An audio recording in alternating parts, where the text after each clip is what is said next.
Well, forgiveness. I think Peter once asked Jesus, how many times should you forgive someone? And he said maybe 7. And Jesus said, well, no, actually 70 times 7, which I think is a code for a lot. And probably for every time, because 70 times 7 is going to be a lot of infractions from one person. So pretty much if someone asks for forgiveness, Jesus said you've got to give it.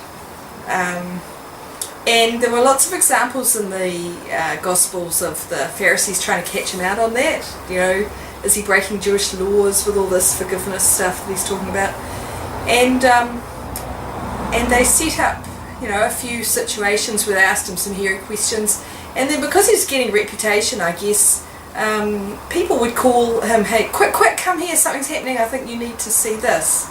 And in actual fact, the places where he lived in those days were pretty small and tense communities, and it wouldn't be hard for word to go around that he's the man to call on. And so I'm thinking of the story of the woman who was caught in adultery and was about to be stoned. Now, if you know about stoning, it's not like, I'm going to throw a stone at you. It's, we're going to put you in a pit and chuck big rocks at you until you die. And Jesus came upon this scene about to happen and suggested to the people with their rocks that they think about whether they've actually been sinful themselves. And if they haven't, well, sure, go ahead and throw the first stone.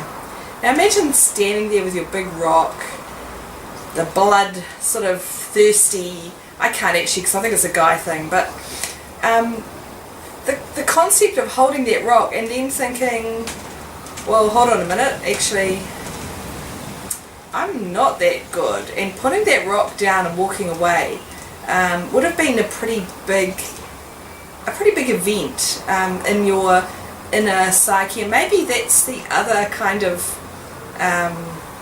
acid test that Jesus threw into that event, was how often do we look at ourselves and where we stand on that whole forgiveness thing. And possibly the key there is how often do you stop and have a really good look at your own behaviour. I don't like to stop sometimes because I know I'm not always perfectly behaved, and it could be I've yelled at my children because I had some vague, random, inspired by God knows what hope that they'd clean the house while I was out.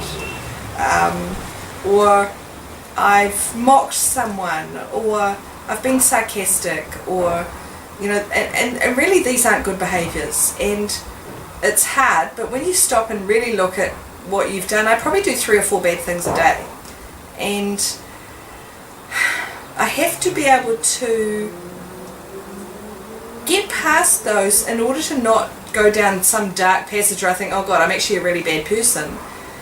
But I've got to face up to what I do. I've got to turn that around and say, that wasn't a good thing. I've got to try not to do that again. And forgive myself for what I've done. Sure, I can go ask other people for forgiveness, but I think you've got to forgive yourself as well, and you've got to say, I'm going to move on from this. And at the same time, not harbour a whole lot of bad feelings about other people and what they might have done to you, because they're just the same. Everyone's just the same, really. And the Jews have one good thing, they've got this mitzvah, it's like they've got rules and guidelines, and one of them says don't bear grudges. And so if you stop bearing grudges, accept that other people might do some cruddy things to you, and you're probably occasionally going to do cruddy things to other people, but work it out, face up to it, forgive yourself for your mistakes. If you've hurt someone else, you've got to go ask for their forgiveness too.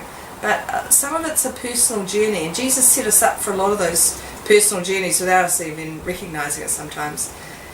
And ultimately, do what this amazing prayer I read to my class the other day, and I got to the end and it said,